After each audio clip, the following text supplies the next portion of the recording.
Several years ago, I was attending a Rotary meeting in Washington.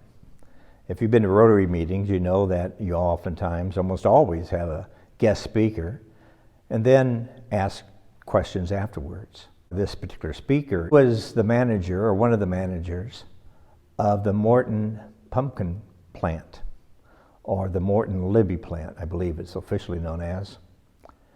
He talked about pumpkins. He talked about the process of working with pumpkins and delivery of pumpkins and whatever it took to make those pumpkins into the can of pumpkins that we see on our shelves for our pumpkin pies. Then came time for questions and answers. One man made a statement, then asked a question. He said, "This has been an exceptionally good year for us farmers. It's been a good spring, good summer, and fall looks really, really nice. We have corn in our fields that is way ahead of schedule. It's beautiful. Beans are starting to come around, and it's just been a great time for farmers. And I imagine it's been a great time for you as well." At that point, surprisingly, the manager said, no. And the question then, why? Why, with all this ideal growing weather, wouldn't it be great for pumpkins? And the manager said, well, first off, you have to think like a pumpkin. See, we think like a human, and we think pumpkins are made to be eaten or to be decorated or something. We have our purpose for them, but that's not what the pumpkin thinks the purpose is. No, the pumpkin's purpose is to make more pumpkins. So when the weather is great and there's just enough rainfall and they feel so good and virile and fertile, what do? They make more seeds. He said, this is really a bad year for pumpkins because all the pumpkins that are coming in are full of seeds. There's a argument, and I shouldn't use that word because people think there's really bad things being said, but there's a discussion my wife and I have every spring, and that is when to start cutting the grass or mowing the lawn, as you might say, and how long to make it. See, I'm of the opinion that grass needs to grow tall. It needs to really fill in those bare spots. It really needs a chance to take deep root. It really needs a chance maybe even to seed a bit. She believes in a pristine, manicured lawn. And all the neighbors' lawns look so beautiful. And they are cut low. Why is ours always looks like it's ready to be cut? I said to her, in my stance, in my side of the argument, it's because you're thinking as a homeowner, or you're thinking as a landscaper, or you're thinking of someone who just likes the feeling of a short lawn. But what you have to do to have a healthy lawn, you have to think like the grass thinks. Are you getting my point? It goes beyond walking a mile in somebody else's shoes or moccasins, as the old saying goes. It means putting on a different mindset, seeing things from a different perspective, not individual things, but everything. A mind exchange. The Bible talks at least 20 times about having the mind of Christ, the mind of Jesus. In other words, we Christians ought to think differently than a non-Christian. Our minds ought to be wired differently. Our minds ought to be wired like Christ, not like the world. are not like everyone else. If we look at the greatest commandments, what does Jesus say they are? To love God with all your heart, with all your mind, and with all your soul. And love your neighbor as you love yourself. Mind. Romans 12 says, do not be conformed to this world, but be transformed by the renewal of your minds. Don't be conformed to this world. Don't think of things like other people think of things and events in the world. You have your mind transformed.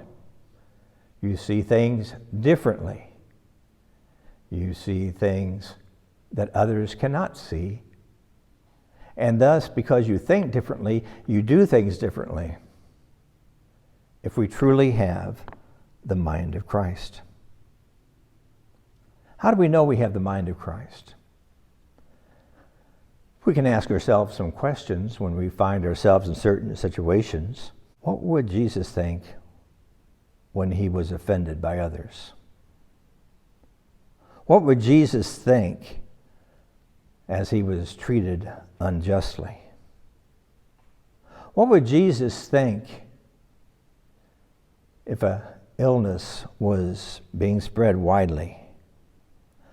What would Jesus think if he saw a homeless man on the street?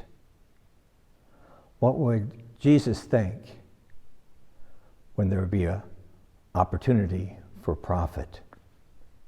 What would Jesus think? Well, if what we think and what we would then do is different than what Jesus would think and then do, then we do not have the mind of Christ. We too often, and I'll speak for myself, I too often think like the world thinks. When the world is frightened, other people are frightened, I become frightened. I have a reason to be angry, I get angry. I have a reason to take revenge, I take revenge. Reason to blame somebody else for things that I have done wrong, I'll blame them. Material things take precedent over spiritual things in my life. The way we think determines how we live and determines who we are. We see that right now, don't we? How does the world or the non-Christian think in this time of civil unrest, in this time of pandemic? They are frightened, they are angry, they are vengeful. Well, is that what Jesus would think? Mark 8:33 says, when Jesus turned and looked at his disciples, he rebuked Peter because Peter was trying to convince him not to go to the cross. He rebuked Peter and said, get behind me, Satan. You do not have in mind the concerns of God, but the concerns of man. Are we seeing things from an eternal perspective? Are we seeing things long range? Day in and day out, there may be bad news, there may be problems, there may be trouble, there may be unrest, there may be things that are not right. But if we have the mind of Christ, we can see beyond that. Romans 8, verses 5 and 6 says, those who live according to the flesh have their mind set on the flesh. Maybe you're part of this. Maybe you have the right perspective on it. But I see so much of our energy, time, and money taken to take care of this physical body. Joggers and runners and marathoners, people who religiously take care of the body, watching the food that they eat and only eating certain kinds of food to do everything to stay healthy. We spend a lot of time, energy, and money on that, don't we? What about spiritual things? What about the eternal things? What about those things that last? Romans 8:5 again says, those who live in accordance with the Spirit have their mind set on what the Spirit desires. Mind is governed by the Spirit in life and in peace. Let me give you some examples that he uses in the Sermon on the Mountain. He said, you have heard it said, in other words, there's a law, or there is people who will embrace that you should not murder. But I say to you, anyone who even hates his brother or sister has already committed murder. What? One is talking about the physical act, the other one is talking about the thoughts. What about adultery? You heard it said, thou shalt not commit adultery. We all think that that is a bad thing, or at least most of us do. And yet, what did Jesus say? Even if you think lustfully after another woman or man, you've already committed adultery in your hearts. He said, you have heard it say, an eye for an eye and a tooth for a tooth. That's how the world thinks. We need justice. We need equality. We need exactly perfect unity and harmony with what we see as justice. Eye for an eye and a tooth for a tooth. But the mind of Jesus said, if somebody slaps you on the right cheek, let them slap you on the left cheek also. Wow, is that hard? But isn't that what Jesus did? Exactly, literally what Jesus did when he was tortured, when he was accused? Wasn't he slapped? Did he think revenge, or did he think, Father, forgive them, because they know not what they do? Christ-like thinking, having the mind of Christ. What does that mean? It means Christ loved us, and we ought to love one another. Jesus lived for us. We are to live for God and for one another. Jesus died for us. We ought to live as if we would die. A living sacrifice, our spiritual worship. Jesus intercedes for us. We should intercede for others. Jesus forgives us. We should have the mind of Christ and forgive others. Jesus encourages us, and we should have the mind of Christ to encourage others. How do we start thinking like Christ? How do we begin to have the mind of Christ? In Philippians, the 2nd chapter, beautiful book. I think I have to rank that as one of my 2 favorite books in the Bible. And if you wonder about the first one, it's the Gospel of John. But anyway, Philippians 2 says, therefore, if you have encouragement from being united with Christ, if any comfort from his love, if any common sharing in the Spirit, if any tendency and tenderness and compassion, then make my joy complete by being like-minded, having the same love, being one spirit, and being of one mind. Do nothing out of selfish ambition or vain conceit.